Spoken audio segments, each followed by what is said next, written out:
this is the story that they have jumped into and attached themselves to, and that it represents, or it shows, that there are some real pain points, some fault lines across generations and across different groups in Auckland that have to be dealt with. Speaking of which, you, at the start of the show, you referenced a poem about it, Dr. Miller, that you said is one of the most shared poems you've ever written. Where can people get to see that poem or get to read it? Oh, well... because people will be asking to see. Oh, okay. Well, Facebook, I'm afraid, like that's sort of just how... Oh, no, Poetry Shelf, Paula Green. So do a search. Put it on Poetry Shelf. Wonderful. So, yeah. All right, do a search for Poetry Shelf and you'll be able to see that particular poem there. Well, and now a public service announcement. Don't lick the sexy pavement lichen. This is a piece from Newsroom's for Hancock last week, highlighting the right humour, the dangers of unconventional treatments for erectile dysfunction. Now, it concerns a common type of lichen called Xanthopalmia scarbosa, which is purported, when ground up, to be an ancient Chinese remedy, as Hancock writes, to get some lead in your pencil. Trade of the lichen is legal. There are thousands of tons of it available for purchase on the online Chinese marketplace Alibaba for around $100 a kilo. So it sounds like a good deal if your flag's flying half-mast. Oh my God, really working it. Yeah. But Otago University lichenologist Dr. Alison Knight says, regrettably, this lichen Viagra isn't all it's cracked up to be. While it does contain a chemical which could help inhibit impotence, there are concerns that this inhibitor itself could be toxic. So, who wants to start first on this? Bernard, is there no limit to what some men will spend the money on? Well, I'm just thrilled that Far Right wrote the story, and it was one of our most popular on the site this week. That's all I have to say. Was it? Yeah. I mean, it's just made for popularity. And it's a fascinating story, and she did a great job on it in being, thoughtful and science-based and very good. No, I love the story. I think it's great. I suppose on a vaguely serious note here, Carla, I mean, this shows the importance of being informed, doesn't it? I mean, not buying into pseudoscience that promises the world. And there's a lot of that these days, isn't there? I think I'm just bypassing. That's what I've chosen to do. I don't do it very often. Yeah. Bypassing. Bypass the sexy lichen. But there is a wider issue to this, isn't there, Bernard? And that is, don't trust the pseudoscience. Yeah, and don't lick the pavement, I think, is the other message. The real issue. Yeah, I mean, but you're right. This stuff has gotten out on Facebook. We live in a fake news, post-truth era, and you just have to keep pushing back at this with some science and some, sensible thoughts. And I'm really pleased I did it, because it's got several tens of thousands of page views. It's great. Why is this sort of stuff so interesting? Why are people so fascinated? Why? Well, It's just one of those little curious things. I mean, we of course don't do stories about the Kardashians or Why are we still talking about this? Sunnyville Williams' biceps, but lichen, sexy lichen, yes. Don't lick the lichen, Carlo. Yeah, I don't need to. That's why I'm bypassing. Blow on the pie, but don't lick the lichen. Oh, Bernard Hickey, what a star. As are you, Dr. Carlo Miller. Thank you very much for joining us on a Monday. I'm back tomorrow, 3:45. See you then.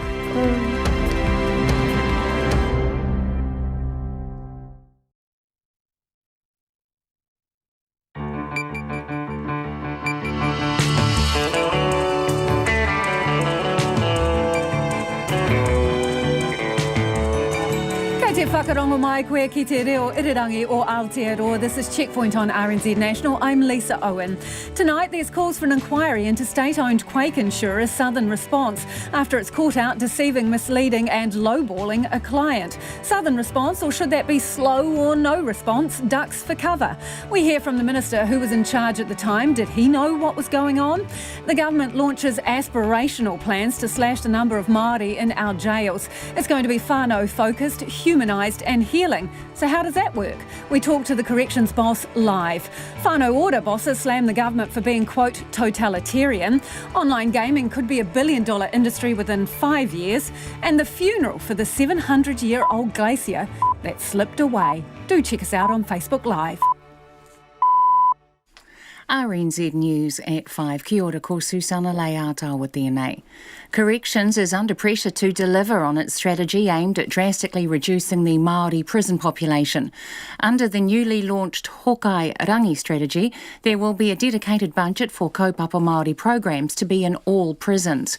Doctor of Indigenous Studies, Rawiri Waritini Karena, says programs like this were unheard of when he was in prison over 30 years ago. He has created his own program to help inmates reconnect with their whakapapa, which he presented at the Hawkeye Rangi launch today. They get to connect to their tupuna. They get to dress and regalia like their tupuna. It's a guided process and practice back to their identity. We want them to see themselves outside of the system, or see themselves outside of the person that they see when they look in the mirror. Former prison inmate and academic Rawiri Waritini Karena. Possible law changes to what mail can be received and sent by prisoners should be before Cabinet within a fortnight. A letter from the accused Christchurch gunman was sent to a supporter in Russia and then posted on the website 4chan, which is popular with the alt-right.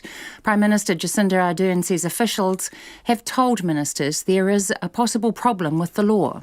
We discussed that the current grounds may not take into account mail being published to a wider audience nor capture broad hate speech, and for the need to ensure that the law, which was designed in 2004, is fit for purpose. Jacinda Ardern says the next step will be for Corrections Minister Calvin Davis to take these possible changes to a Cabinet committee.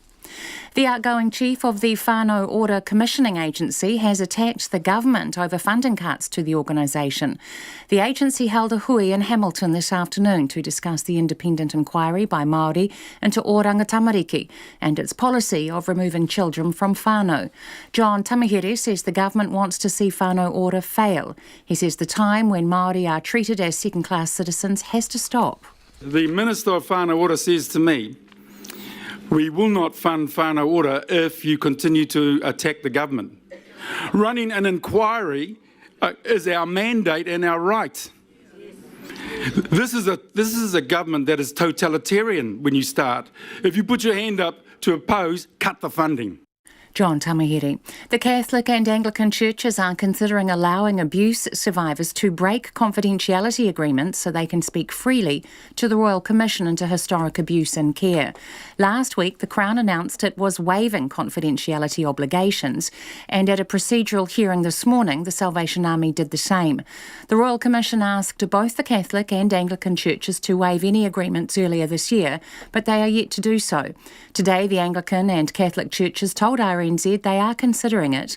Commissioner Judge Coral Shaw says gagging agreements will prevent the Commission from doing its job. Survivors' voices are at the heart of this inquiry, and so anything that is a barrier to survivors to telling us our story hinders our work, quite frankly, and we badly need to hear from everybody.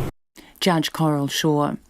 A family whose baby died with high levels of blood alcohol has been dealing with abuse from the public ever since the coroner's findings were released. The 2-month-old baby girl died 2 years ago, but the coroner's report warning about drinking alcohol while breastfeeding came out last week. A family member, Teresa Tua, says the baby's young sisters and brothers were badly hurt by comments from the public.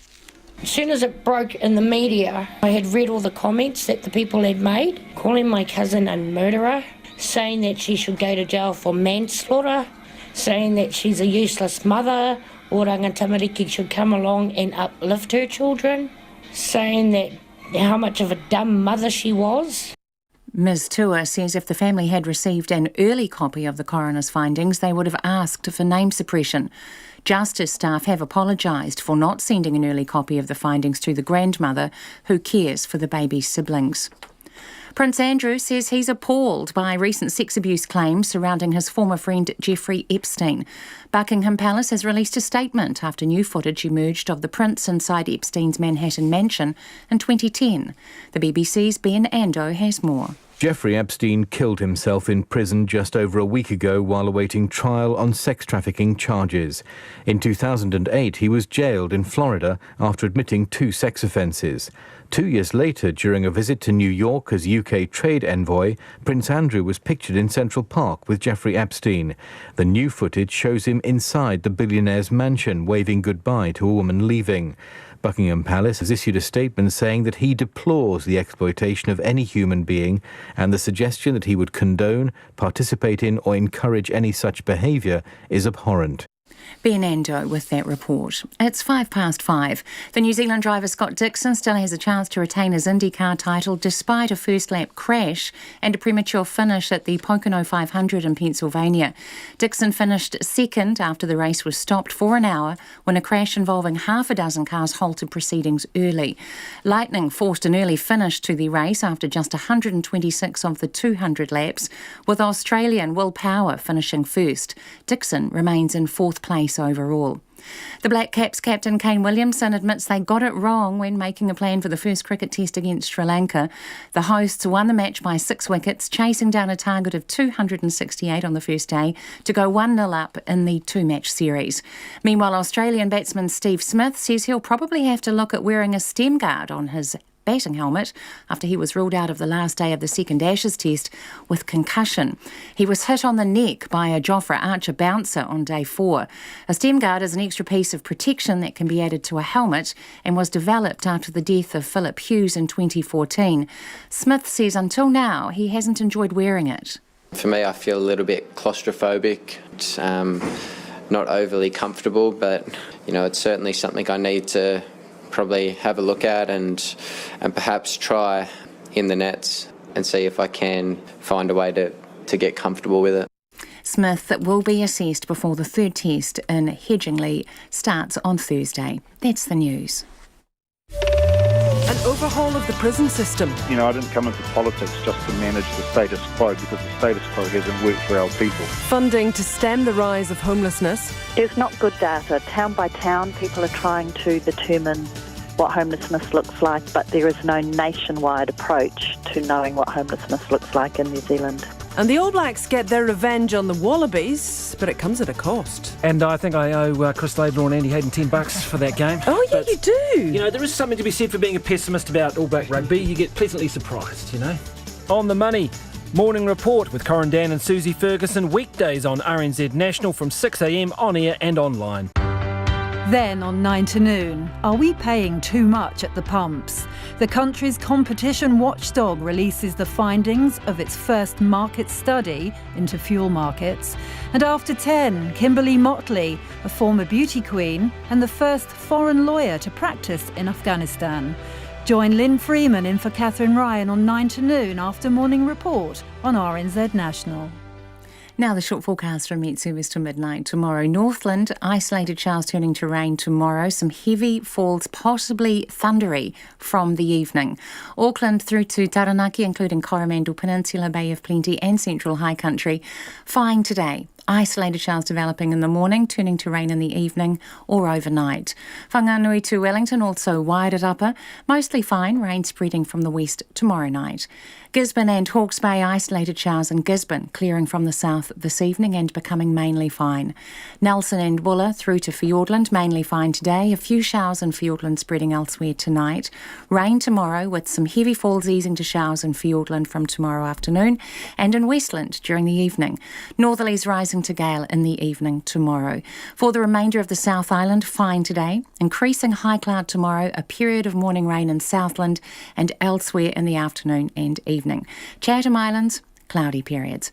RNZ National, it's 9 minutes past 5. Thanks, Susanna. This is Checkpoint and I'm Lisa Owen. The CEO of Southern Response was nowhere to be found as calls for a public inquiry into the state insurer's conduct were reignited today.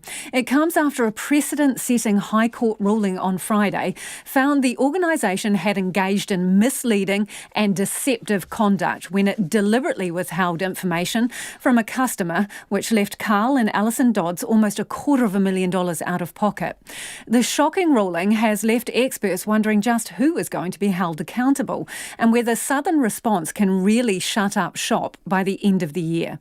In a few minutes, we'll hear from the former EQC Minister, Gerry Brownlee, about what he knew. But first, Logan Church and cameraman Simon Rogers on the repercussions of Friday's judgment, which could affect more than 3,000 customers and cost the taxpayer at least another $300 million to make good. Misleading and deceptive conduct. There in Friday's High Court's ruling in black and white. In the case of Carl and Alison Dodds, the High Court heard Southern Response gave the Dodds an edited version of a detailed repair analysis, also known as a DRA, for the rebuild of their home. This abridged assessment was tens of thousands of dollars less than the full estimate that the insurer kept secret from them. The couple unwittingly settled on the lesser figure in 2013, meaning they were shortchanged almost $200,000.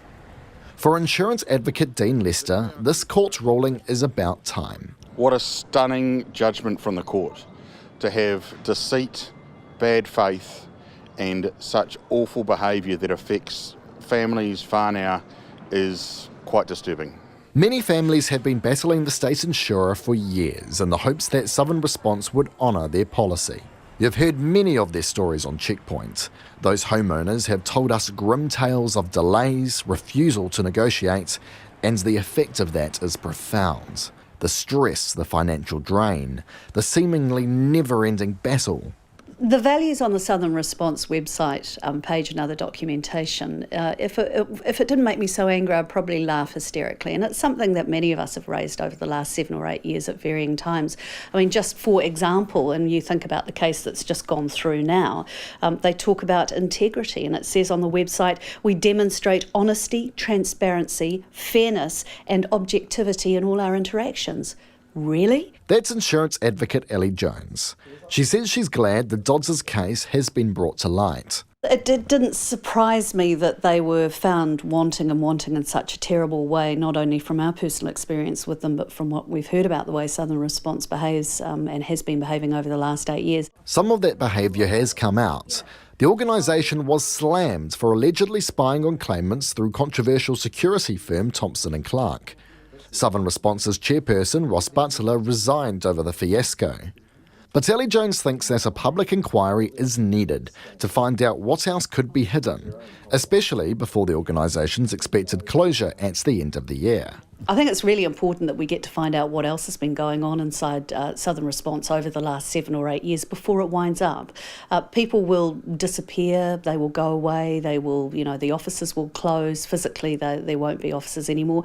And I think we need to get in there and shine some light into all of the cracks and crevices within Southern Response before it's no longer a company.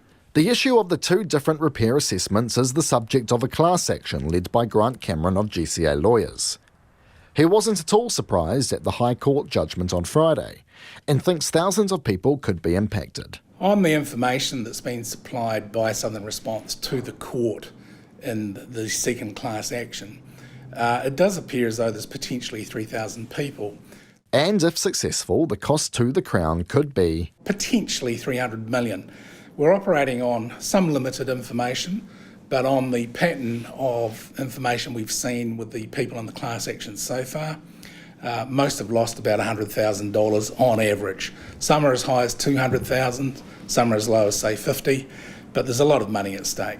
But Mr Cameron says in the end this is a government organisation, and the solution should come from the government.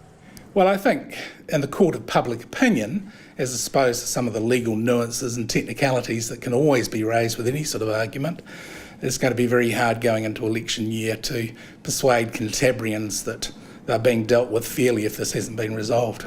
Meanwhile, the lawyer for the Dodds, Peter Woods of Anthony Harper Lawyers, says one of the big questions now is over how Southern Response could still plan to shut when a tsunami of angry homeowners, with now a legal leg to stand on, could be on its way. There's no way Southern Response can just close up shop and walk away. Those claims have to be resolved. So someone, if they're going to close, then they'll have to transfer that responsibility and obligation to someone else. The obvious party to take it on would be EQC, but I think homeowners will be pretty frustrated if that happens. We wanted to speak to Southern Response about this, in particular Anthony Honeybone, its chief executive since September 2017, and prior to that, its general manager for claim settlement since 2015. Despite our repeated requests, he has declined our offer of an interview. And this is common now from his office, who use an external communications agency to provide written answers to our questions by email. Ellie Jones says he needs to front the public and explain exactly what is going on. I'm so disappointed when, board chairs or CEOs or whoever don't front on these things. I don't think I've ever seen Anthony Honeybone front, actually. Does anyone know what he looks like? A view shared by Dean Lester. I thought the indication from the court on Friday was that this doesn't relate to the current CEO being Anthony Honeybone, but obviously he needs to address it, whether it's Alistair James as the chair of the board. There's been previous CEOs and Peter Rose and Peter Jensen, and one wonders as to what awareness they had with relation to what has been going on. The minister responsible for Southern Response, Grant Robertson, was not available for an interview. He says he is seeking advice from Treasury as to the scale of liability post the Friday ruling. Southern Response has 20 days to appeal the High Court decision. In the meantime, it continues to refuse to front Mr Honeybone for interviews. In Christchurch for Checkpoint, Logan Church. So when it comes to Southern response, as you heard there has been no response from the CEO. The chair of the board, Alistair James, told Checkpoint a short time ago an appeal is being considered on the High Court judgment handed down on Friday. Mr James also told us that Southern Response customers can be assured that their unresolved claims will be handled by another agency in some form or another once Southern Response ceases to exist at the end of the year. We also asked Grant Robertson to come on either in his capacity as Finance or Earthquake Commission Minister. But as you heard Logan mention there, he issued a statement saying he has sought advice from Treasury about potential liability. The minister responsible at the time was former EQC Minister Gerry Brownlee. So I asked him when he found out that Southern Response was running a two-quote detailed repair analysis. When I read about the judgment. You didn't have even an inkling before then? No, not at all. We knew that Southern Response was going to be an expensive exercise. Remember that we bailed out AMI, which was a mutual insurer, so effectively all of the policyholders were the owners of the company. But it was massively underinsured.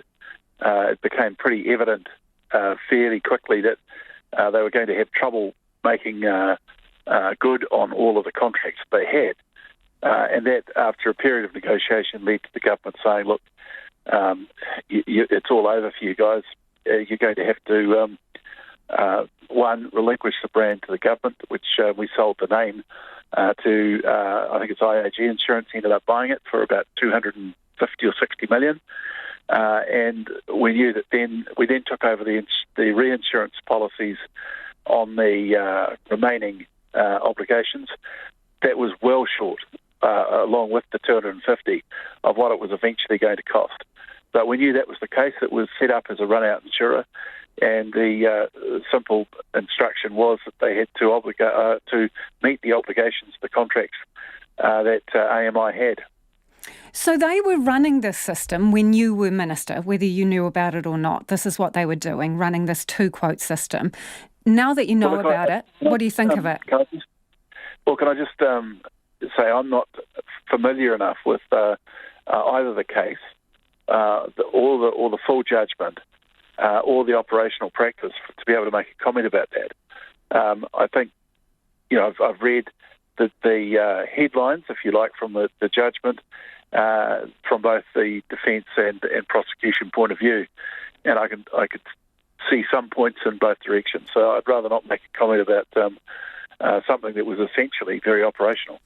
So, it was an operational matter. May 2011, the court judgment says senior managers at Southern Response decided on this approach, an approach that's now been ruled by the court to be deceptive. Who were the senior managers at Southern Response at that time who would have had control? I guess the senior manager, the chief executive at the time, was a gentleman called Peter Rose. But look, I'll tell you what, I've got a lot of time for the man, because I think he took over.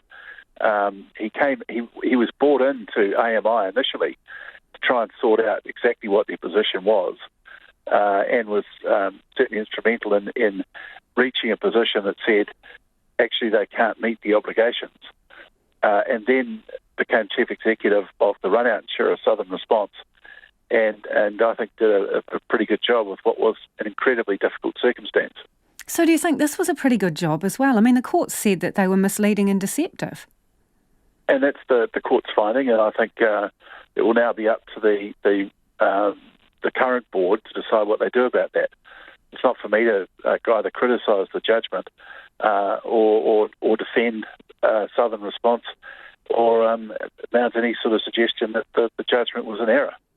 So Southern Response was obliged to report all its financial liabilities to the Crown, so presumably you as Minister at the time. Were they reporting the higher damage repair assessments in their liabilities to you, or were they doing something else? There was always a range of possibilities, and that was because no one quite knew exactly how people would react to the policy, to the negotiations around each of their policies. Did you ever ask them to save money, to try and keep a lid down on cost, to look for places where they could cut costs? No, we asked them to do the job as quickly, because that was the public demand, certainly from the claimant position, to do the job as quickly as they could. Was it your expectation? But remember also that they were protecting the reinsurance policies as well. So it was a very interesting balance that they were going through. Was it your expectation as Minister at the time that they would be fair and honest in their dealings with claimants? Yes, of course. That was the reason we set them up. We felt but they weren't on your watch. But they weren't, clearly. The court has found they clearly weren't. Well, that's not in all cases. And I think until I know more about that, I wouldn't make a comment about that. I don't believe that either the board or the senior managers who were part of the board's reporting to the government were being deliberately dishonest. Well, on-solds, as we've been told from the announcement last week, are going to cost taxpayers around $300 million. And now we've got these assessments also that estimates are saying that'll be another $300 million plus legal costs and interest on top of that. That's a whopping bill. Is that acceptable? The whopping bill was there right from the word go, from the failure of AMI. Remember that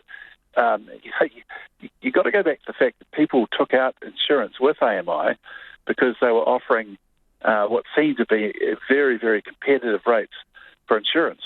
The reality is that they could never, and as time has proved and the event proved, they never provided properly. AMI never provided properly for the extent of the liability that they were carrying. And that's why, in the end, some taxpayers may think it was unfair that they were paying full insurance costs and others were not, but still got the full insurance treatment. So look, it's a lot more complex than I understand. I understand. I understand that it is complex, but it's not entirely true to say that those costs were always there, because isn't it the fact that the on-salts are re-repairs, so they're botch-ups? So that's additional costs. The term botch annoys me immensely because it was a Labor Party construction whilst in opposition. What term would you prefer we use? They were, they're underdone, they're poorly done, they're shoddy, defective? You're trying to suggest that was the general approach and the general outcome from all of those settlements. I don't think that's the case, and I'm sure that you can't prove that. So do you think that the $600 million plus that taxpayers are now staring down the barrel of is a reasonable cost, and it is in no way because of inadequacies or failings on Southern Response's part? Well, if you think about it, if they had made those payments initially, it would have been part of the cost anyway. So why don't... All I'm saying is that I don't think I know enough about this particular case and the practice of the company, and frankly, I don't think in your questioning you do either, to be able to make blanket statements like that. So if you think that these costs were always there, why didn't you have a contingency fund for them? Why are they being dealt with now? Well, the reality is the government took on the obligation. There was no quantifying or limit to the quantity of that obligation. There were estimates about what it might cost, but no finite cost, because no one knew exactly what that finite cost was going to be. Does someone need to be held accountable for this? Do heads need to roll? I don't think that I'd be prepared to say that at this point. I think there's got to be a whole lot of consideration of the judgment and a better understanding of what was reasonable practice in the circumstances. Do you think there's cause for the Serious Fraud Office to get involved in this? No, I don't think there is. Why not? Because that would imply that there had been some criminal activity, and I don't think, and therefore some pecuniary gain to some individuals, and I don't think that's the situation here at all. And that's the former EQC Minister, Gerry Brownlee. It's almost 26 minutes past 5, and you're with Checkpoint on RNZ National. Do let us know what you think about that. If you've had dealings with Southern Response, who's responsible for all of this? Where does the buck stop?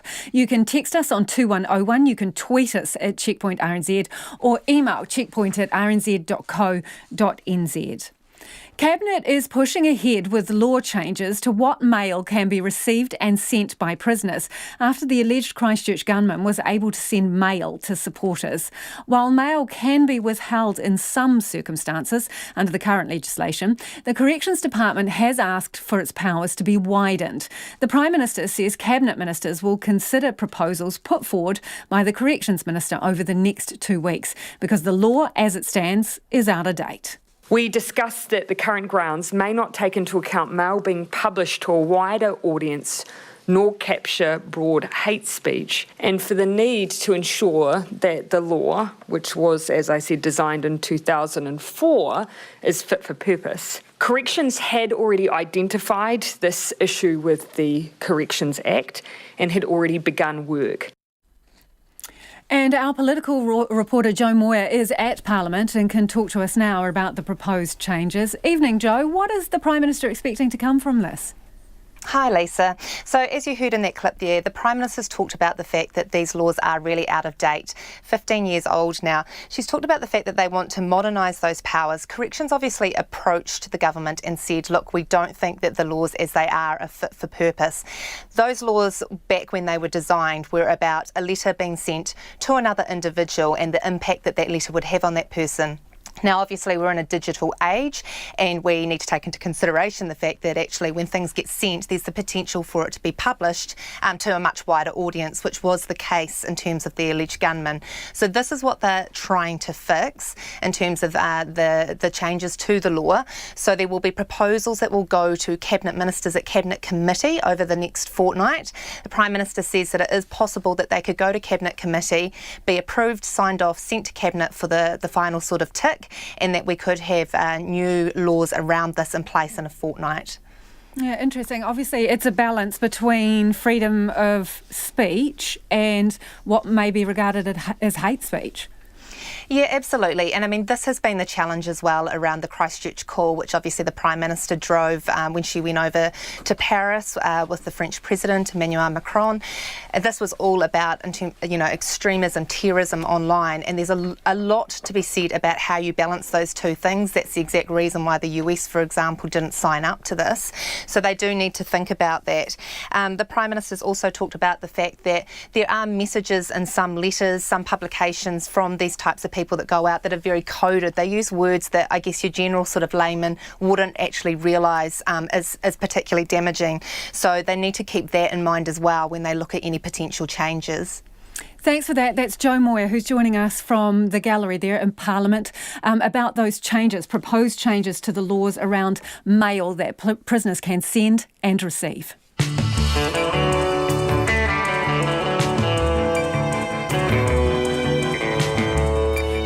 Up on Checkpoint on RNZ National, a lawyer leading a class action against Southern Response says there is no way former EQC Minister Gerry Brownlee didn't know the company was running a quote, detailed repair analysis. The government unveils plans to slash the proportion of Maori in jail. Corrections boss Christine Stevenson joins us live, and 55,000 people signed a petition demanding better protection for native dolphins. As always, we'd love your feedback, so do get in contact, particularly if you're a Southern Response customer and you listened to that interview with Gerry Brownlee. You can text us on 2101, you can tweet us at Checkpoint RNZ, or you can send us an email, checkpoint@rnz.co.nz. Time now to go to the headlines with Susanna. Cabinet is pushing ahead with law changes to what mail can be received and sent by prisoners after the accused Christchurch gunman was able to send messages to supporters. The Corrections Department has asked for its powers to be widened. The Prime Minister says Cabinet ministers will consider proposals put forward by the Corrections Minister over the next 2 weeks because the law as it stands is out of date. The former EQC Minister Gerry Brownlee says he knew nothing about Southern Response's behaviour. His comments come after a precedent-setting High Court ruling on Friday found the organisation had engaged in misleading and deceptive conduct when it deliberately withheld information from a customer, leaving one couple almost $250,000 out of pocket. A new strategy to drastically reduce the Maori prison population is being labelled heroic and brave, but the pressure is now the Corrections Department's to deliver. After a decade without a Maori strategy, Corrections has today launched Hokairangi, which aims to reduce the number of Maori in prison from 50% to 16%, proportional to the Maori population. A family whose baby died with high levels of blood alcohol has been dealing with abuse from the public ever since a coroner's findings were released. The 2-month-old baby girl died 2 years ago, but the coroner's report warning about drinking alcohol while breastfeeding came out last week. A family member, Teresa Tua, says if the family had received an early copy of the coroner's findings, they would have asked for name suppression. Buckingham Palace has released a statement on behalf of Prince Andrew, saying he's appalled by recent sex abuse claims surrounding his former friend Jeffrey Epstein, and any suggestion that he would condone or participate in such behaviour is abhorrent. It comes after new footage emerged of the prince inside Epstein's Manhattan mansion in 2010, which shows him standing at a window waving goodbye to a woman. Those are the latest news headlines on RNZ National. Our next news and weather update is at 6. Thanks, Susanna. If you're just joining us, this is Checkpoint and I'm Lisa Owen. It's time for business news with Nona Peltier. Hi, Nona. Hello. Service sector is picking up steam, it seems, outperforming manufacturing because we had some not so great numbers. So what are these numbers today? Well, these numbers are quite a surprise, I guess, in the context of the manufacturing data, which showed that there was a contraction. This doesn't show anything like that. In fact, it's showing that we're at the highest level this year and, since the beginning of the year, and that we're about around historic averages, perhaps even a bit better than the long-term average when it comes to services. Now, the difference between a service and a manufacturing is just think goods and services. So we manufacture less than we produce as a service. About 70% is a service. And so that if this is very strong, that's really good for the economy. It shows that there's some steam in it, and perhaps it's expanding. 54.7, so 50 being a neutral number, 54.7 is a strong number, and it's up 1.7% on the month before. So what does it mean? It's hard to tell. What does it mean? I tell you what, the market and the economy, it's really difficult to point the right direction. When we saw the... We're having so many, conflicting indicators or indicators that, don't marry up.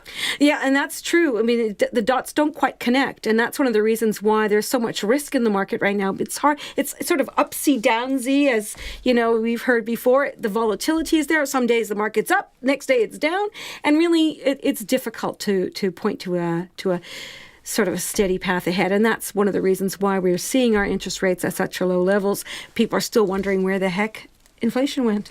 Everybody loves a good property story, and this one's interesting because it's property for industry, isn't it? So they are reporting a strong half. What's behind that? Yeah, interesting. So property for industry primarily are an industrial property investor, and they have reduced. Now, I'll tell you what, the market loved their result. Okay, just I want to say that because they said that basically that their leasing is ahead of expectations. In fact, their tenants have come to them and said, look, we have a longer lease than you're offering. And they don't even need to offer incentives for these leases. On top of that, they had market rents. Okay, so the assessed value of these rents at the beginning of the year, what they got in rent reviews was 5% better than that.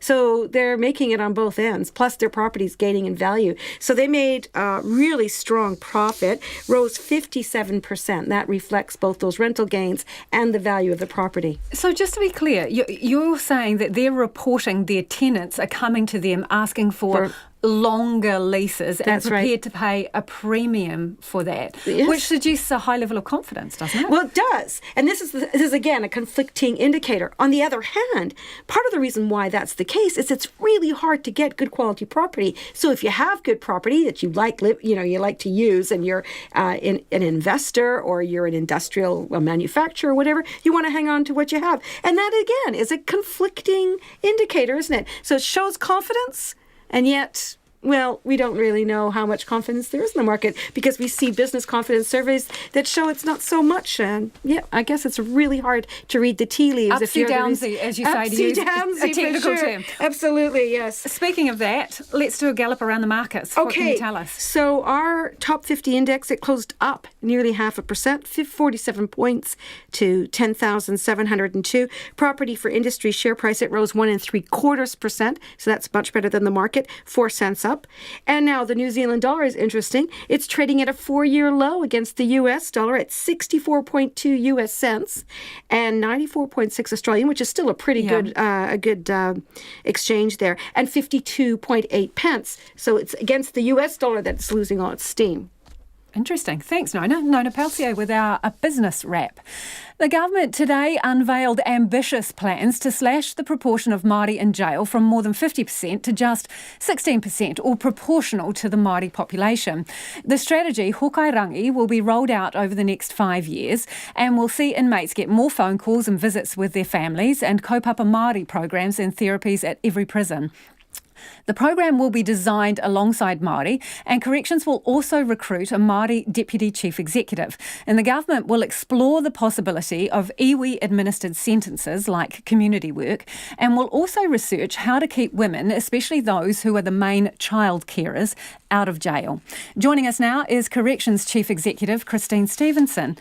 Can we begin by just covering off possible changes to mail that prisoners can send or receive? What are you asking the government for in terms of extending your powers there?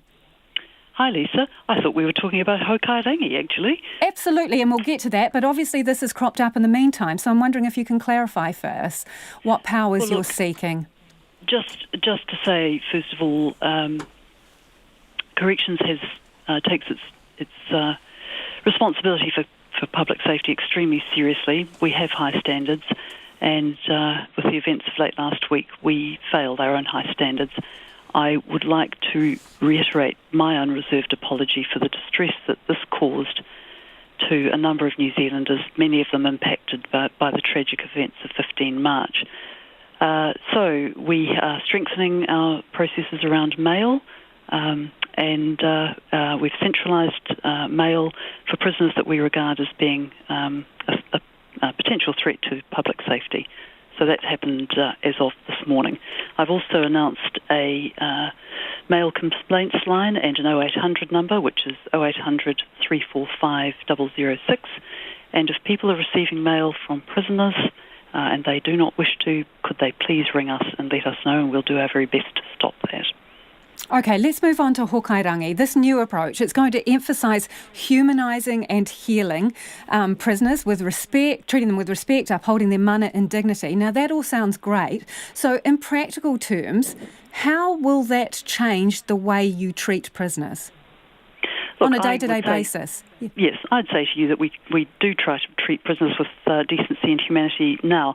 But as it says in Hokairangi, and you can see this, we do still use terms which are fairly shameful. We talk about a muster when we mean prison population. We talk about feed-outs when we mean giving prisoners meals.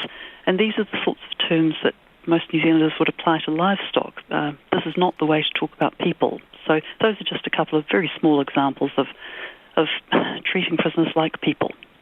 So that requires a cultural change, because people talk about prisoners being institutionalised, but do you think that prison officers are, they can be institutionalised too in terms of the way they treat prisoners? I think they probably can. You know, I have 10,000 staff, and today they were caring and managing 10,000 prisoners roughly, and about 30,000 offenders who are on community sentence. And amongst those 10,000 staff, there are a great many who have enormous humanity and treat prisoners with great decency whilst balancing our security and public safety obligations. But I think it's also fair to say that perhaps over time some some officers have become a little bit blasé, and this is a really good opportunity to say no, actually. Prison is the punishment. Prisoners do not require further punishment once they're in prison, so let's treat them as human beings. And the thing is, most prisoners will eventually be released from prison. We want them to come out in a better equipped to participate as citizens, to support their families than they were when they came in.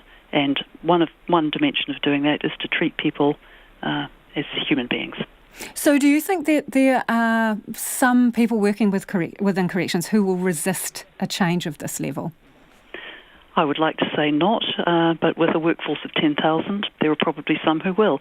But, you know, if they are not prepared to behave as they ought, then perhaps they need to think about working somewhere else. In terms of these changes, does this mean that corrections will now be committed to meeting international regulations for minimum standards for prisoners? We do now. Double bunking, sizes of cells? That's obviously been brought into question by the Ombudsman and also compared to standards set overseas. Yes, look, double bunking has become necessary because the prison population reached levels, particularly last year, which were unprecedented. Most double bunked cells around New Zealand are actually of a sufficient size. Would I prefer not to be in double bunks? I would absolutely prefer not to be in double bunks, but sometimes there are practical realities in the prison system. However, we have new accommodation which is near to completion coming in on stream, and if the prison population stays roughly where it is, then we will be able to accommodate more prisoners in single cells from the end of this year. Because that is the dilemma, isn't it? You're only as good as the resources and tools that you are given. And so if you want to treat people with humanity and mana and dignity, which may involve them having their own cell, if you don't have the resources to do it, well, you're being given an unachievable goal.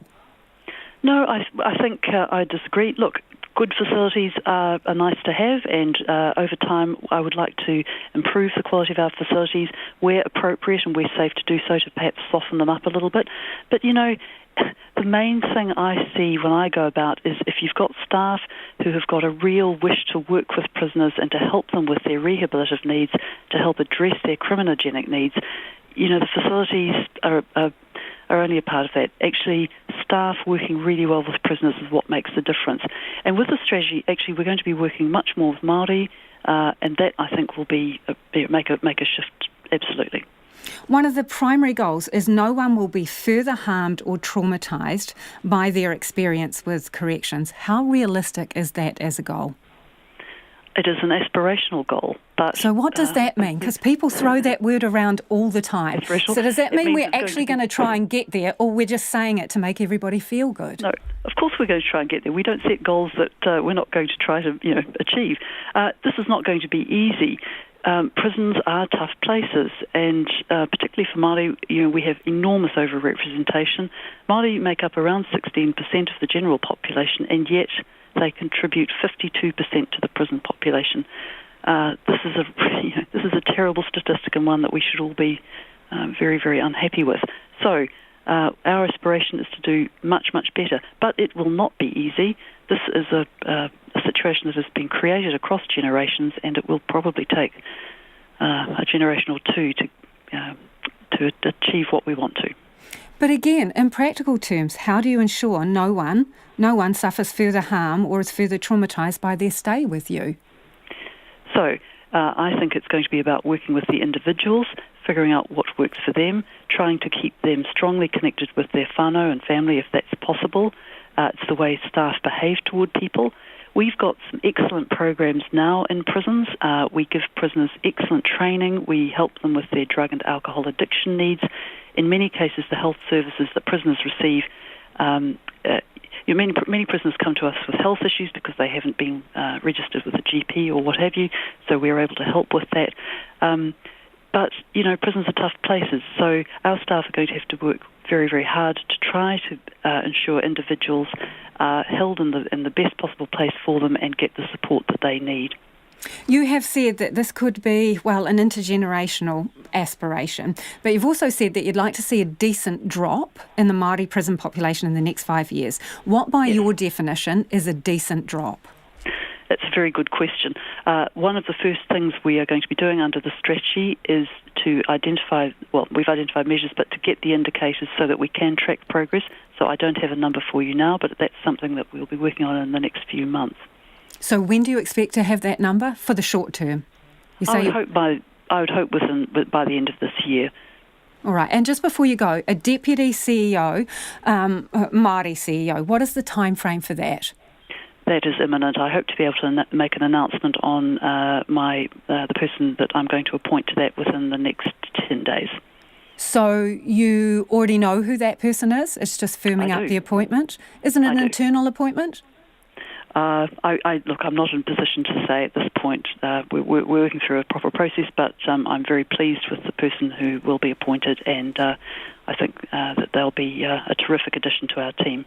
We appreciate you joining us this evening. That is Christine Stevenson, who is the CEO for the Department of Corrections. It is about 5:45.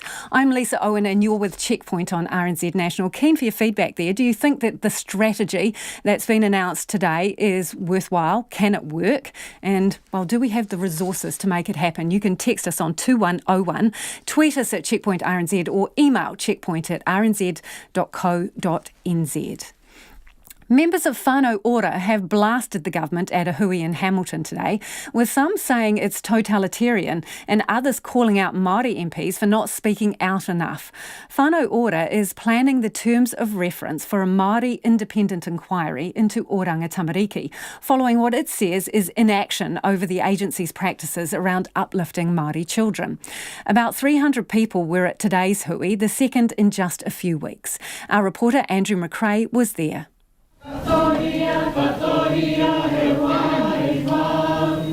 chair of Whanau Ora, Meripeka Rokawa Tate, left those at the hui in no doubt about her feelings. She says all's not well with whānau. They have been sharing with me not just the stories about the uplifting and taking of their children. They've been talking to me about the housing that they have that does not suit their needs.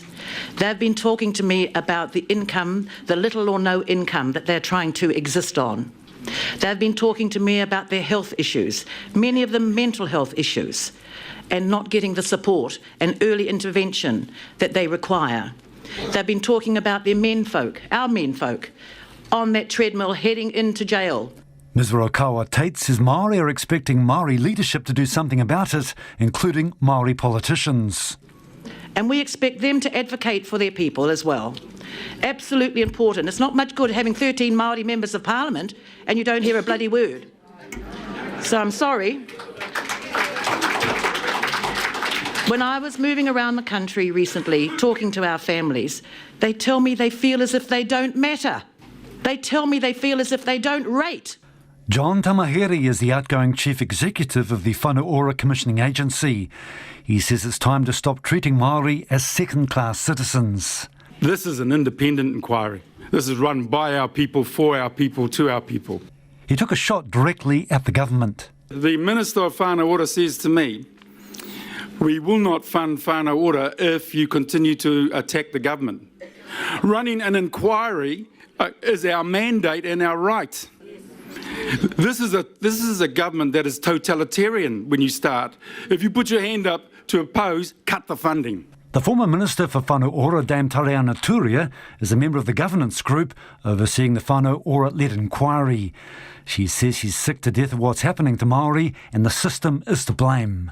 Oranga Tamariki is only one aspect. It's a dreadful aspect, but it is only one aspect. And you look at all the systems of the state and how they collaborate with one another to ensure that we never get anywhere. That's what we're up against. We're not up against one agency.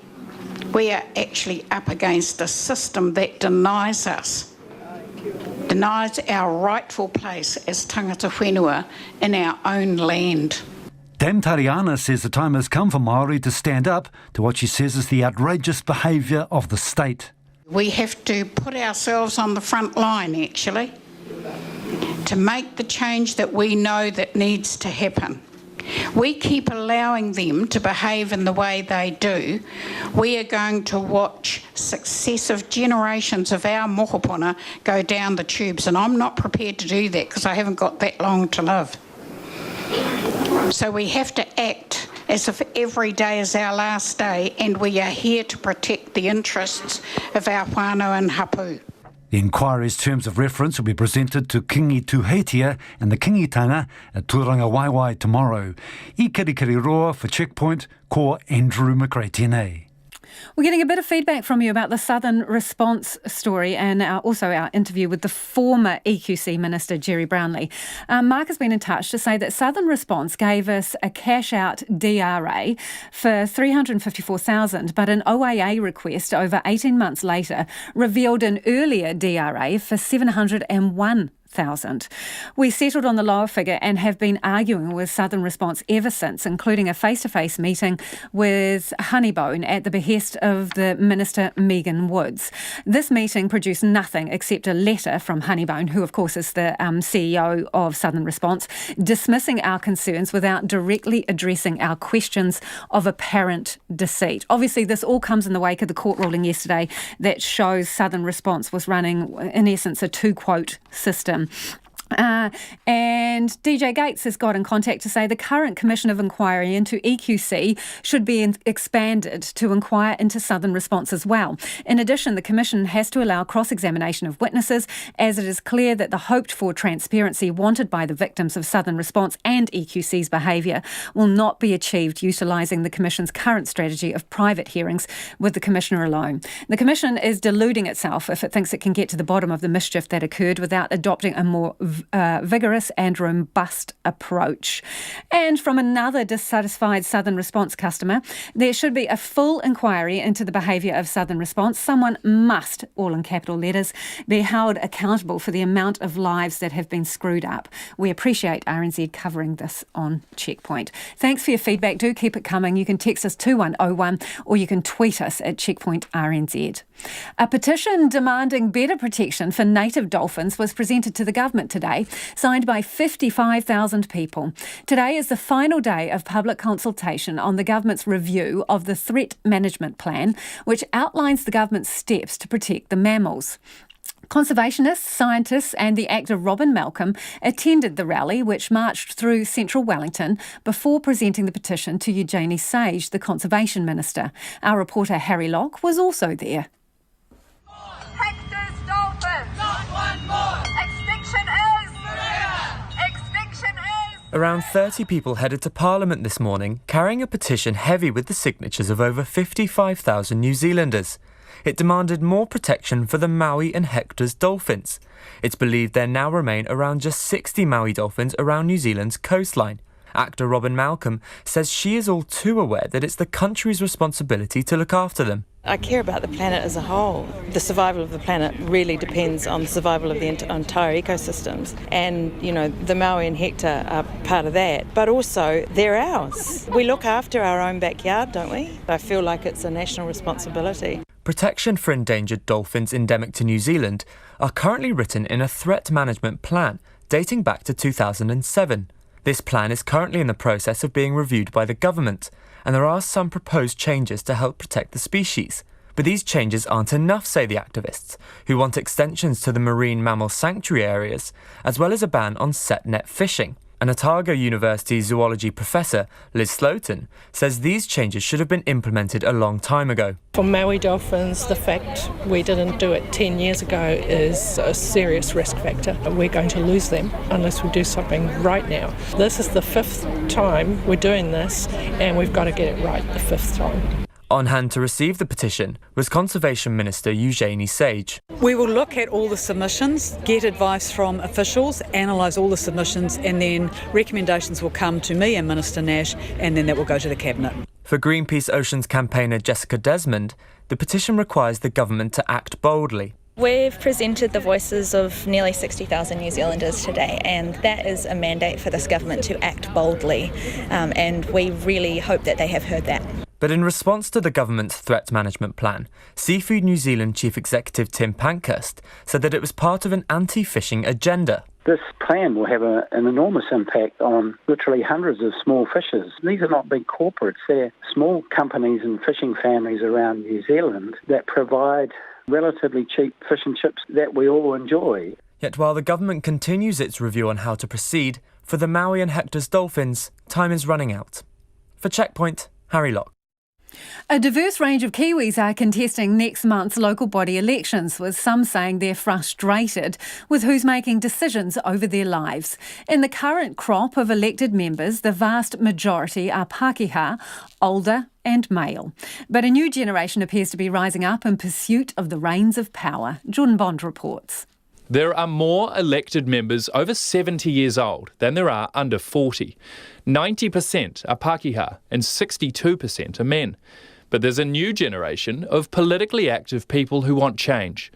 Running in Wellington is Terry O'Neill. She's 21, a renter, catches the bus every day, and is a member of the LGBTQI community. She wouldn't be your typical city councillor. And our generation has sort of grown up with a whole lot more economic insecurity and insecurity around housing and rental laws and campaigning for mental health funding. We've kind of seen those issues bubbling. Agency and that urgency has really kind of pushed us pretty hard, and we're all getting to that age where we want to be taken seriously when we talk about these things. One person who hasn't seen anyone like themselves in politics is Scout Barbara Evans, who's running for the wide-open Dunedin mayoralty. They're takatapui, non-binary, so not male or female, a part of the population that's not represented in politics at all. Realistically speaking, we don't have a single non-binary councillor anywhere in the country. We don't have a single non-binary DHB representative, no one on the liquor boards, no one in Parliament. And for a surprisingly decent chunk of New Zealand's population, it really is a gender equality issue. Tim Young is 31 and running for a seat on the Hamilton City Council. He has a Masters of Science and is tetraplegic. He has almost no movement from the neck down. Mr Young says his vision for Hamilton's future is to prepare for disruptive technologies, for artificial intelligence, and to transition to green technologies to counter climate change. He says those technologies need to be deployed to help a growing ageing and disabled population. 59% of those over the age of 65 are disabled, and that segment of the population is growing from 15% currently to 30% over the next 30 or 40 years. And so I'm trying to convince the current councillors that they need someone like me on there preparing for their future. Climate change comes up repeatedly when talking to young, aspiring politicians. Louise Hutt, the 26-year-old CEO of a social enterprise, says it's a threat to her generation's future. She's running for Hamilton Mayor and City Council and mentions the school strike for climate as an inspiration. A lot of concern about what our future literally looks like. What are the opportunities that are going to be available to us, because the blueprint that past generations have had for the rest of their life might not exist for us anymore, and that's quite scary. Rabia Anayatullah is 21 and is half Fijian Indian and half Pakistani and is running for Porirua City Council. She says young people have proven themselves as political leaders out in the streets, but don't have the representation around council tables. Young people are leading at the moment with things like climate change. Like all the rallies that you see in Parliament, there's always young people that are backing this. I think that we are already leading today, but having young people at that decision-making level, it's so crucial because it is our future. A tally for next month's elections counted at least 80 people under 40 vying for election. But young people typically aren't voting. Less than 40% turned out last election, compared to more than 80% of those at retirement age. But these candidates are hoping that will change once their peers see people from their own generation listed on the ballot papers. For Checkpoint, Jordan Bond. Let's get to some more of your feedback now. Our interview with the Corrections Chief Executive, Christine Stevenson, on plans to slash the proportion of Maori in jail from more than 50% to just 16%. Jason from Christchurch has got in touch and says, I'd be able to comment on the so-called new corrections strategy if I had actually heard one coming from Ms Stevenson. These aspirational goals of hers sound like business as usual, held up as some revolutionary strategy. It's the least we should expect that prisoners are treated like humans, just more fluffy words covering a paucity of ideas, says Jason. Someone else has got in contact about that subject too. So many prisoners spend months and years in prison without completing any rehabilitation programs at all, they say. There should be a comprehensive program like the drug and treatment program available in every prison. And the therapeutic kaupapa of these units should be emulated throughout the entire prison. Now, on the subject of EQC and Southern Response, this from one of our listeners. In our case, they appeared to be only interested in minimising the cost of settling our claim. In doing so, they wasted money on getting experts to back up their stance, which meant we had likewise to get a fair sum to do our repairs, as they refused to do the repairs themselves. They initially offered us $6,000. After 2 to 3 years, we suddenly settled for $135,000. RNZ News at 6. Ngā mihi nui ko Susana Leata tēnei. Cabinet is pushing ahead with law changes to what mail can be received and sent by prisoners after the accused Christchurch gunman was able to send mail to supporters. Those changes could be signed off within 2 weeks, says our political reporter, Jo Moyer. While mail can be withheld in some circumstances under the current legislation, the Corrections Department has asked for its powers to be widened. The Prime Minister says the law as it stands is out of date. Jacinda Ardern says any changes will need to balance freedom of speech against the need to restrict hate speech. She says Cabinet will also need to consider how extremists use coded language to get their messages out, and the possibility that they are seeking a wider audience to spread hateful messages. From Parliament, Jo Moyer. The country's prisons chief says guards who don't treat all prisoners with dignity should start to think about jobs elsewhere. The government today unveiled a strategy, Hokai Rangi, which will result in kaupapa Maori programs being rolled out at every prison and more phone calls and family visits for inmates. The new approach aims to slash the number of Maori in prison from 52% to 16%. Corrections Chief Executive Christine Stevenson told Checkpoint the strategy will require cultural change, which she believes most but not all of her staff are ready for. Perhaps over time some officers have become a little bit blasé, and this is a really good opportunity to say no, actually.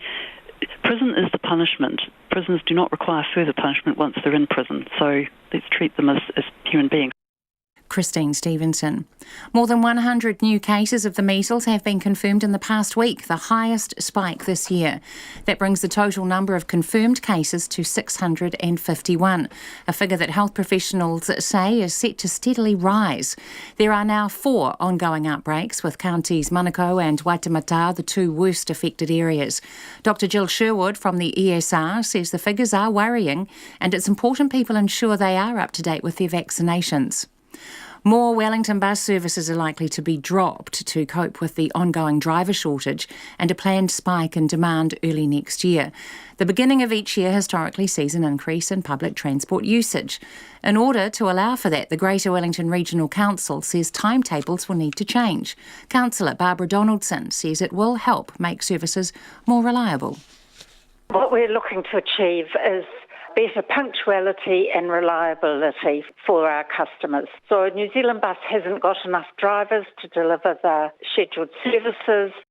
Barbara Donaldson says the council is unhappy about having to make the changes, which, if they go ahead, will be implemented in January 2020. The proposed changes come as peak services from Wellington's other main bus provider, Transit, are to be cut back from next weekend. A midwife has been found in breach of the health code for her care of a pregnant woman whose baby was born blue and barely breathing. The Deputy Health and Disability Commissioner, Rose Wall, found the midwife failed to provide adequate information about complications during the pregnancy and birth. Amy Williams reports.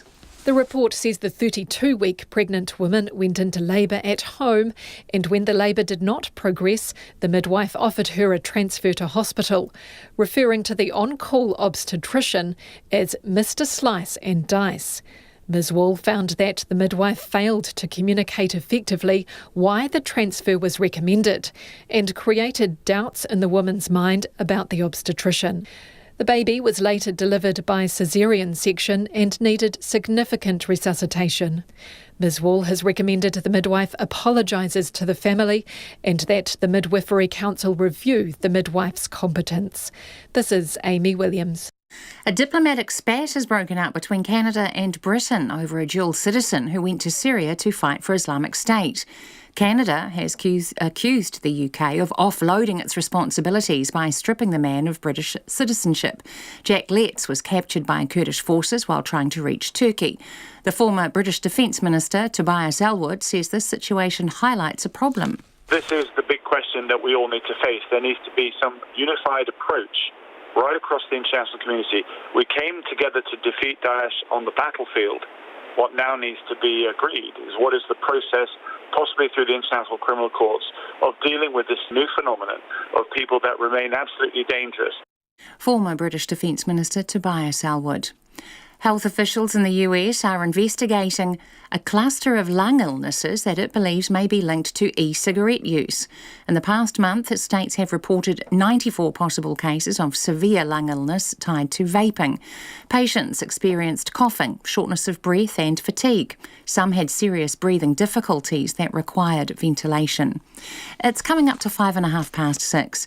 New Zealand driver Scott Dixon remains in contention to retain his IndyCar title despite a horror day at the Pocono 500 in Pennsylvania.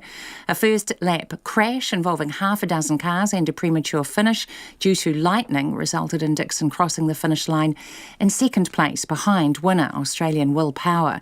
He remains fourth in the overall standings, 52 points behind leader Josef Newgarden, and says the day was a reflection of how quickly things can change in a sport like this. It just shows you with the platform that we have that how quickly it can change, and split situations like happened on the start there that, took Rossi out. So you're never out of it until you're mathematically out of it, and we'll keep our head down and try to, keep charging on. But really just glad that everybody was okay after that first accident. Scott Dixon. 3 rounds remain in the IndyCar Series. The Farah Palmer Cup Premiers Canterbury have named 25 women's squad ahead of their Round 1 rugby clash against Wellington at the end of the month. The side includes 3 Black Fern players, including Vice-Captain Kendra Coxedge, who were all part of the successful squad that retained the Laurie O'Reilly Trophy against Australia at the weekend. And South Australian politician Stephen Marshall has today announced that Game 1 of the State of Origin Rugby League series between Queensland and New South Wales will be held in Adelaide for the very first time on June the 3rd at the Adelaide Oval.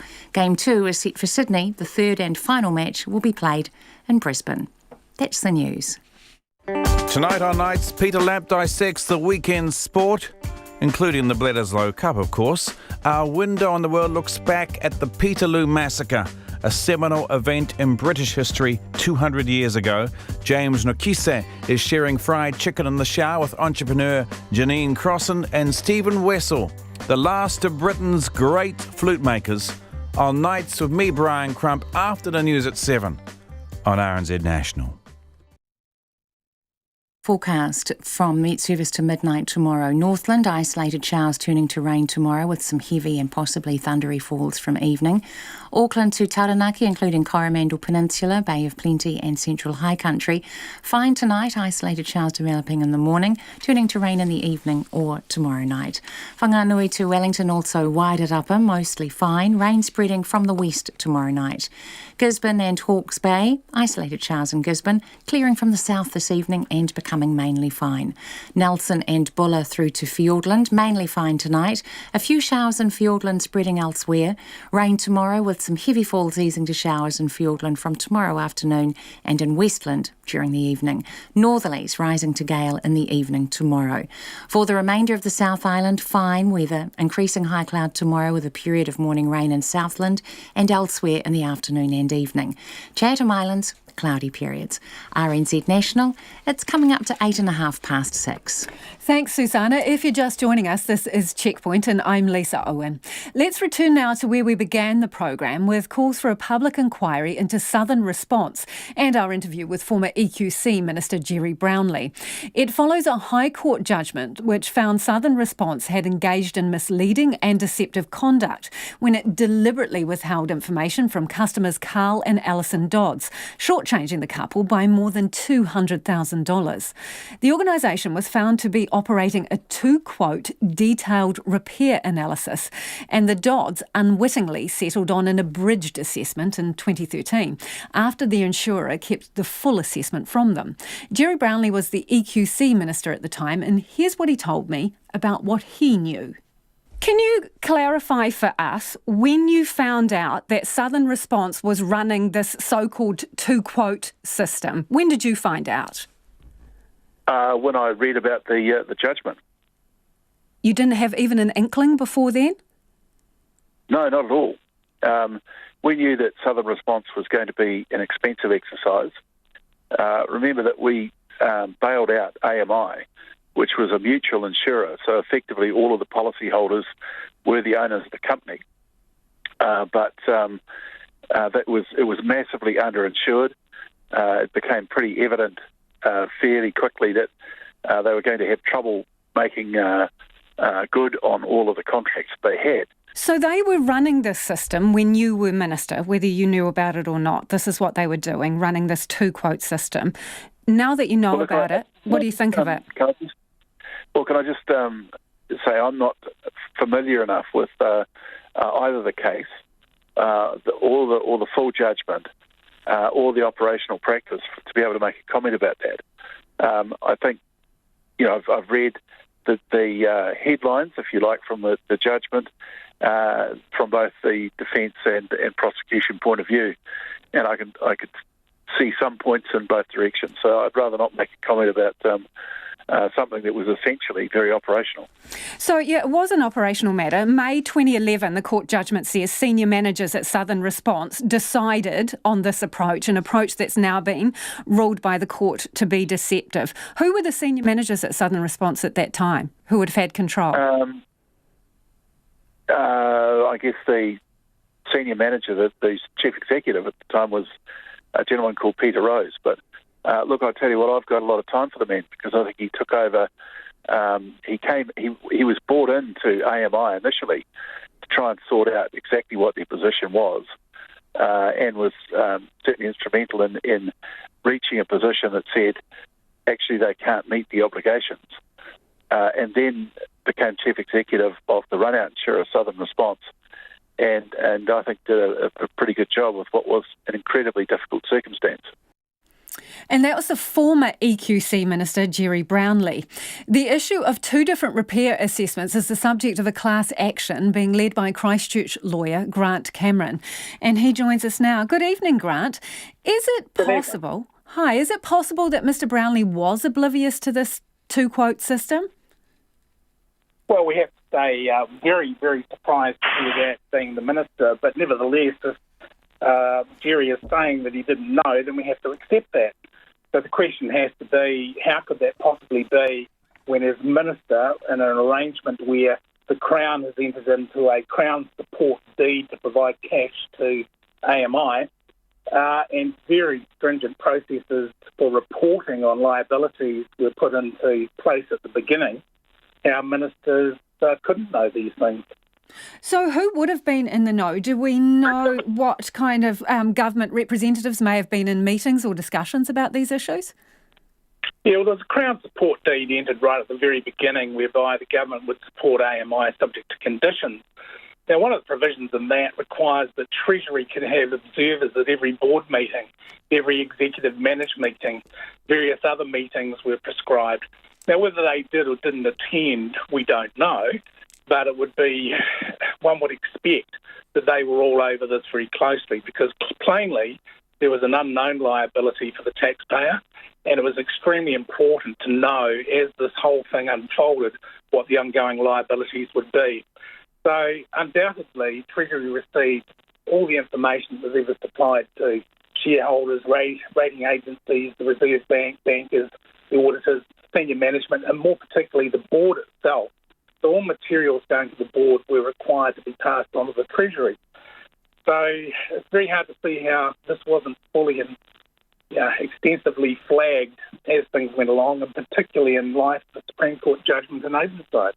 Okay, let's talk about that, because this is not the first court case where this issue of a so-called two-quote system was put under the microscope. So can you explain to us where it came up before and how public those reporting or those court cases would have been? Well, I think it was a very important case, a very important decision of the Supreme Court in a case called Avonside Holdings, and that judgment was delivered on the 15th of June 2015. Now, the important thing to note is that Avonside Holdings was a company, and in the course of the argument through the High Court, Court of Appeal, and on to the Supreme Court, there had not been any reference to misleading or deceptive conduct. The company was simply concerned to ensure that professional fees and contingencies were in fact payable by the insurer, and the insurer had refused to pay it. Now, those sort of payments are part of, shall we say, the concealed information, the manner the information withheld from Dodds and many other people, but there wasn't any description or any real debate about misrepresentation. Nevertheless, once that judgment came out and the Supreme Court said, no, those payments are payable, it came right back to Southern Response to make a decision as to what it was going to do in light of that legal opinion or legal judgment. So how many people, just looking at the issue generally, how many people do you think are affected here? Because obviously we know about the Dodds, but they're not the only ones, are they? Well, at the point the Supreme Court judgment came back to Southern Response, there was clearly a major internal meeting. Now, one speculates that had to be with executive management and the legal team, and it would certainly have gone to the board in some form thereafter, and we believe they had obligations to report to Treasury at least. So that being the case, they had to make a decision how they're going to deal with it, and they publicly declared that they would meet settlements by paying professional fees and contingencies from the date of the Court of Appeal judgment, which was 1st of October 2014. However, in doing that, they made an arbitrary cut-off, and the 3,000 people who had been settled before that were to be left out of this process. And that seems to be a rather arbitrary decision, and we can speculate that it might be designed to save money, but we really don't know the facts surrounding that decision. So, worst case scenario, on the back of an envelope, some people have said that this could ultimately cost the taxpayer in excess of $300 million. Does that seem in the right ballpark? Well, it probably does on the information that we've got so far. We've had an opportunity to look at quite a large number of client cases now. The average seems to be around the $100,000 mark. Southern Response would know the exact liability, certainly, and since we filed for the class action, they would have very carefully done their homework, and Treasury would have got very accurate assessments, so they will know what the potential exposure might be in the overall.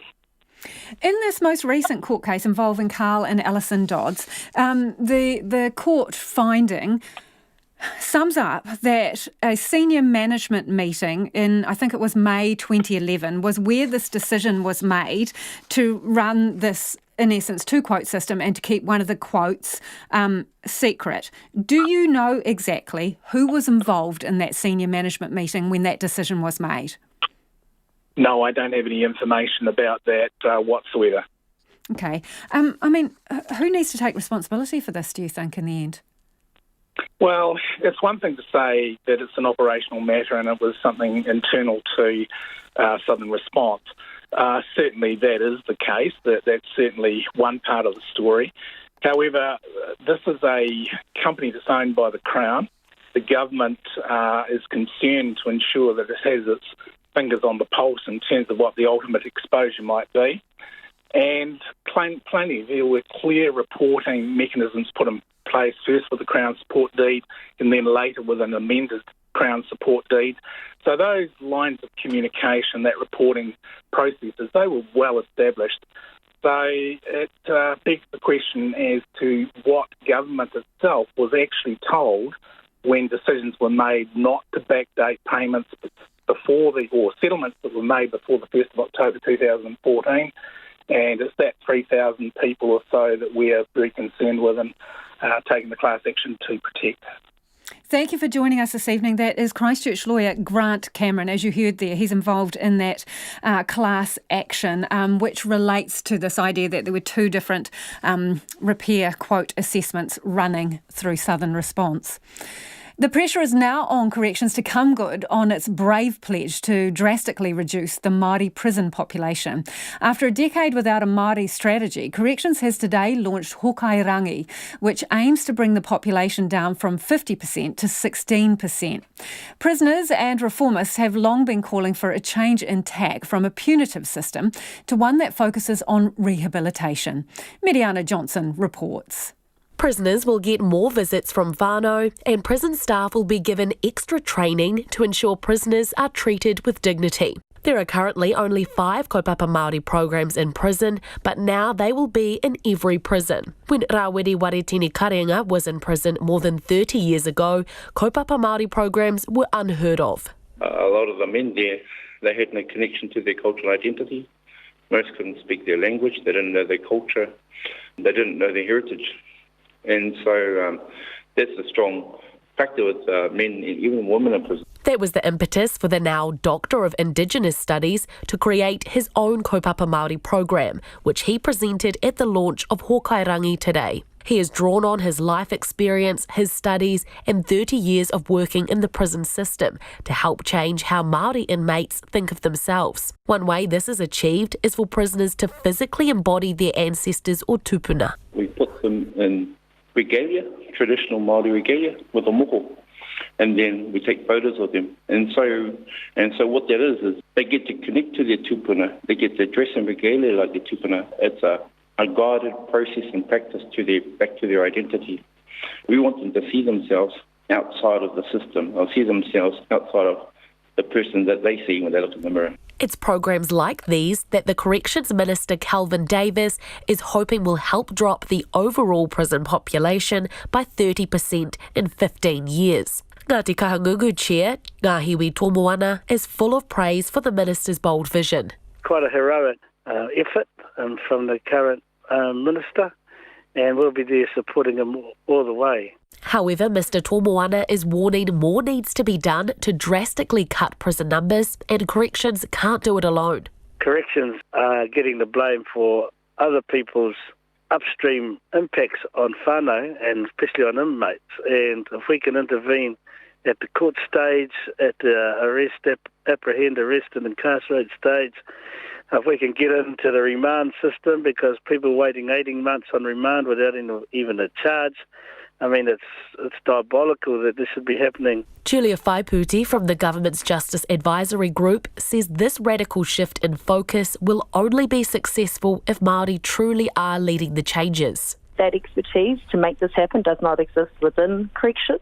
So how they are actually going to work with Māori and ensure that Māori are leading the implementation and change, that is what is important, and that will be the measure of success. How the success of the new strategy will be measured is still to be decided, but Corrections Chief Executive Christine Stevenson wants to see a decent drop of the Māori prison population in the next 5 years. Mo te hōtaka o te ahiahi, ko Miriana Johnson TNA. It's 22 minutes after 6. You're with Checkpoint on RNZ National. A government-sponsored report says gaming could become a $1 billion export industry within the next 5 years, but New Zealand is already behind the game.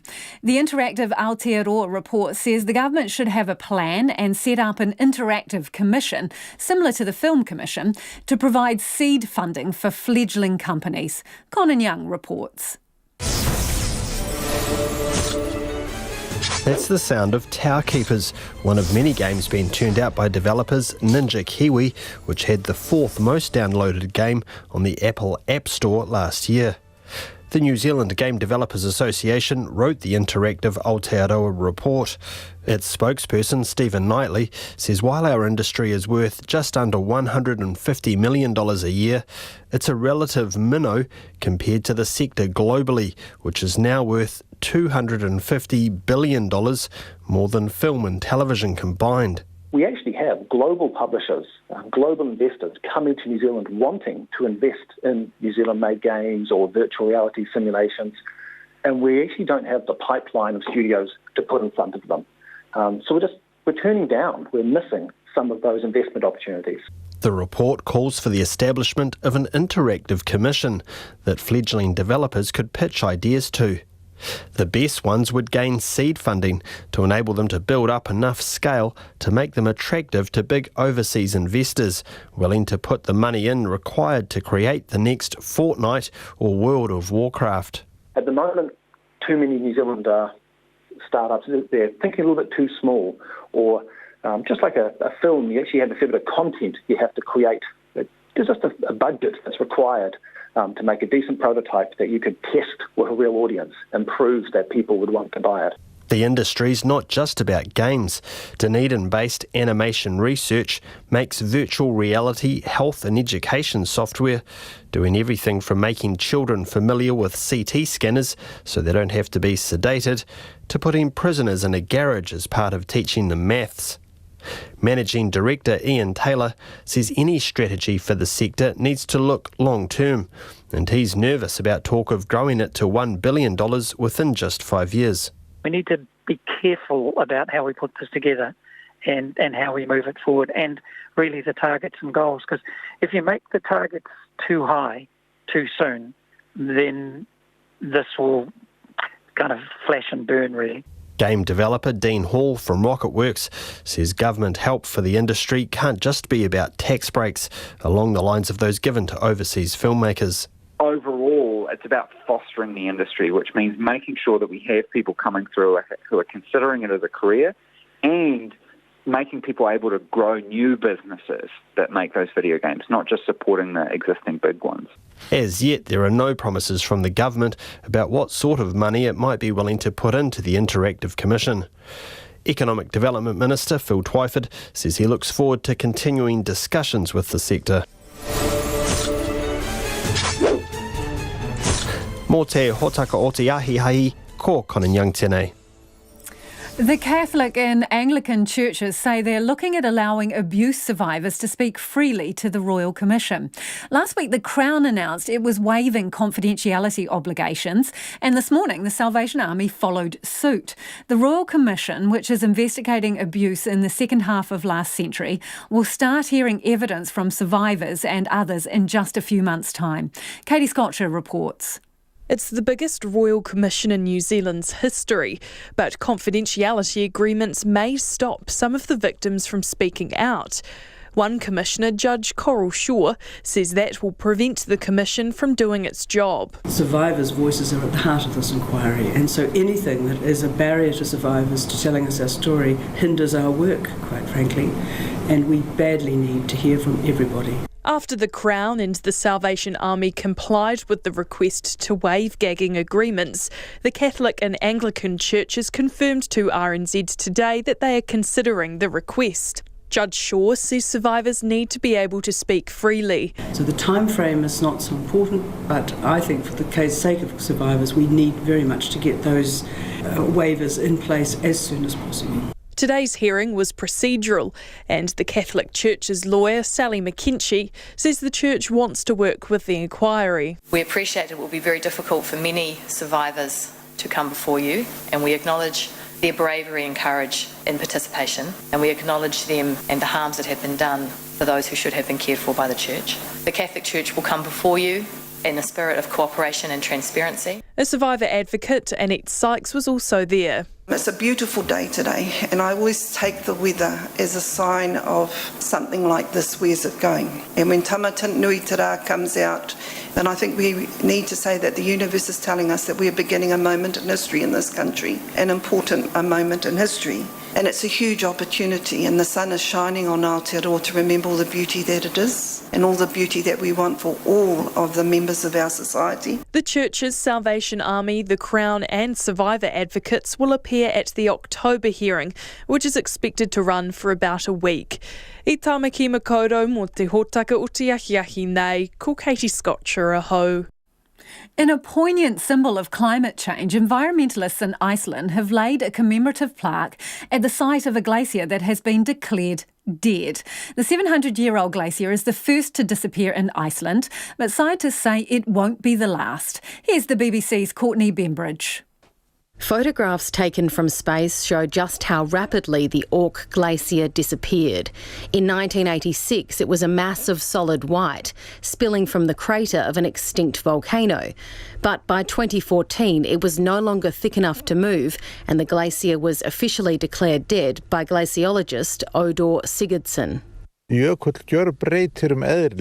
By reaching this stage, the nature of the glacier changes dramatically. It starts to slide. It erodes the land beneath much more quickly. Dirty water emerges from it and the water stops seeping through it. 5 years later, Iceland's Prime Minister and Environment Minister were among the mourners who gathered to commemorate the loss of the glacier. The idea for a memorial came from two professors from a Texan university who made a documentary about the loss of the glacier in 2018. One of them is Simini Howe. Now is the time to act. It's already past the time to act, and so in some ways, we see this as a memorial to recognize the loss of this glacier, and in that sense, it's a sad moment. But we also see it as a call to action. Iceland is home to more than 400 glaciers. Auk is the first to lose its glacier status, but scientists warn all of the island's glaciers could be lost within 200 years due to climate change. A plaque unveiled at the site titled A Letter to the Future reads, "This monument is to acknowledge that we know what is happening and what needs to be done. Only you know if we did it." Courtney Bembridge with that report. That's all we've got time for this evening. Catch you again tomorrow. RNZ News headlines at 6:30. Changes to laws governing prisoners' mail could be signed off by Cabinet within 2 weeks. The former EQC Minister Gerry Brownlee says he was unaware of any deceptive behaviour by Southern Response in the wake of a critical High Court ruling. The pressure is on the Corrections Department to deliver on a new plan to drastically reduce the Maori prison population. Measles cases have spiked to their highest so far this year, with more than 100 new cases confirmed in the past week. And up to 11 Christian pilgrims are reported to have died in Papua New Guinea after becoming lost on a mountain in freezing conditions. Those are the headlines. Our next news and weather is at 7. Take the pulse of the day's news every weeknight at 10. You don't respond to censorship, you react to censorship.